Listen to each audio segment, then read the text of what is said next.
Dosen perempuan diduga merenggut nyawa suaminya di Medan, Sumatera Utara pada Jumat 22 Maret 2024. Sebelum kasus ini terbongkar, pelaku Tirom Sisi Tanggang sempat mengaku jika suaminya Rusman jadi korban kecelakaan. Kapolsek Medan Alexander Putra Piliang menerima laporan mengenai kecelakaan yang dialami korban pada Selasa 17 September 2024. Petugas yang melakukan pengecekan di lokasi tidak menemukan tanda-tanda bekas kecelakaan. Adanya kejanggalan membuat pihak keluarga melaporkan ke Polsek Medan Helvetia. Polisi melakukan pembongkaran makam korban untuk dilakukan autopsi. Hasilnya, petugas menemukan luka di tubuh korban, mulai dari kepala hingga alat vital. Polisi menangkap Tiromsi pada Sabtu 14 September 2024. Hingga saat ini ia belum memberikan pengakuan terkait perbuatannya. Ia mengaku tidak pernah menerima nafkah dari suaminya, bahkan ia turut membesarkan anak hasil hubungan gelap suaminya. Dari bantu suami ya? Saya sangat kecewa. Apa yang menjadi mensrea daripada Mensrea. ya, mensrea daripada ini. Kalau dibilang saya ikut membunuh, boleh saya angkat tangan, saya orang Nasrani. Demi Tuhan, saya tidak membunuh. Bahkan hasil dari saya besarkan, saya urus, saya sekolahkan.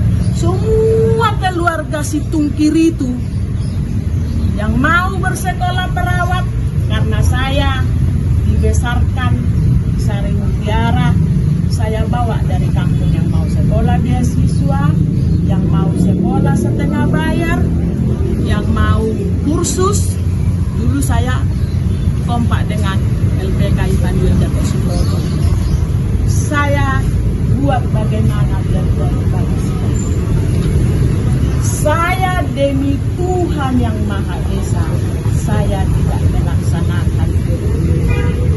Masa sulitnya saya dulu, masa sulit baru kawinkan masa sulit. Kami tinggal satu kamar, mertua saya perempuan. Terlapor kecelakaan ya, jadi kami menerima telepon dari Rumah Sakit Advent Medan bahwa ada korban meninggal dunia akibat laka lantas. Kemudian kami mengirim unit laka lantas untuk melakukan pengecekan ke rumah sakit dan ke TKP. Ternyata hasil dari penyelidikan unit lantas Polsek Medan Helvetia tidak ditemukan tanda-tanda kecelakaan lalu lintas. Kemudian kami ngecek lagi ke rumah sakit, ternyata keesokan paginya mayat sudah langsung dibawa ke Sidikalang ya, ke Kabupaten Dairi.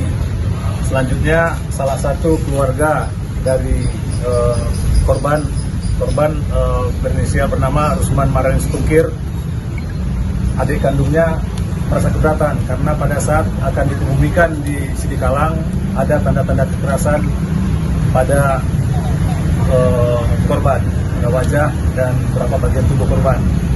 Kemudian mereka melakukan pengaduan, laporan di Polsek Medan Helvetia. Kami telah melakukan beberapa kali pemeriksaan terhadap saksi-saksi dan kami berkeyakinan bahwa ini bukan kecelakaan laka lantas. Ya, jadi kemudian perkara ini kami gelarkan, kami lakukan ekshumasi, bongkar kuburan lagi di Sidikalang. Dan kami dapat hasil dari otopsi bahwa kematian tidak wajar. Kemudian setelah kami beberapa kali melakukan gelar perkara, kami berkeyakinan dan menetapkan istri dari korban adalah pelaku sementara. Jadi saat sekarang pelaku sudah kami tangkap dan dilakukan penahanan dan akan kami lanjutkan proses ke tingkat pengadilan.